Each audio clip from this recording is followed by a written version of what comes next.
Comment importer des assets non stockés dans Dateo?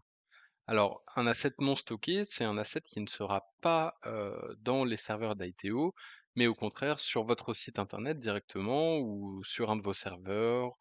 Bref, il ne sera pas directement dans Dateo. Cependant, il sera quand même accessible et lorsque vous ferez vos exports, vous aurez tout à fait la possibilité de récupérer ces assets. Donc en fait, pour indiquer à Dateo comment récupérer l'asset, eh bien, on donne une URL.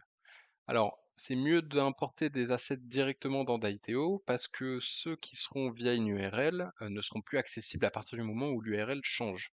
Ça peut être intéressant pour importer vos produits assez rapidement si vous avez la liste des URL, pour ensuite les exporter en tant que média, pour les importer à nouveau et afin qu'ils soient bien stockés dans Dateo. Dans tous les cas, ce qu'on va faire sur ce cas-là, c'est qu'on va importer le logo ici présent pour tous nos différents produits. Donc pour cela, j'ai récupéré un fichier Excel avec tous les SKU de tous mes produits. J'y ai mis le nom de cet asset, ainsi que l'extension. Très important, si vous ne mettez pas l'extension, il y aura un problème au moment de l'import. Donc ça pourrait être très bien un PNG, mais là pour le coup, c'est un JPEG. Pour rappel, vous pourrez trouver les extensions dans la partie Assets, les extensions possibles. Et puis j'ai collé l'URL en question afin d'importer directement.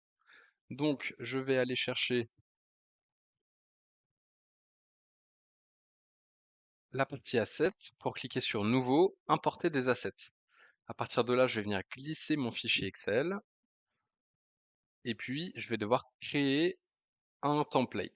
Donc, le nom de template sera Import Asset Logo, par exemple, et on valide. Donc là, de la même manière que l'import des données produits, on sélectionne la ligne avec les en-têtes et la ligne avec les données, on clique sur Suivant.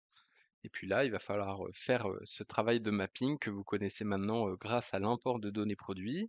Ici, chose particulière, on va devoir créer une nouvelle catégorie pour ces logos. Donc pour ça, je vais me rendre en haut à droite, créer une nouvelle catégorie d'assets et je vais l'appeler logo. Je vais dire que c'est un asset qui n'est pas stocké sur Daiteo. Et puis je vais le créer. Donc Daiteo va me demander dans cette colonne, est-ce que je vais retrouver l'URL, le nom, la description ou le tag? Eh bien ici, c'est bien le nom. Donc je valide et je me rends dans la partie URL logo. Donc là, je retrouve ma catégorie logo et je choisis cette fois l'URL. Je valide et je n'ai plus qu'à importer. L'outil fait une vérification, l'import peut être lancé et dès la fin de l'import, on retrouvera bien le logo sur chacun des produits. Alors, ils ne seront pas accessibles directement étant donné que c'est un lien, mais il n'empêche que si je fais des exports, je pourrais tout à fait l'utiliser comme un asset importé dans Daiteo. Donc, on va vérifier ça tout de suite. Je me rends dans produit, le SKU, asset, et ici on a bien une catégorie logo avec notre asset, pardon, et si je clique sur aller au lien, j'ai bien l'asset qui s'ouvre.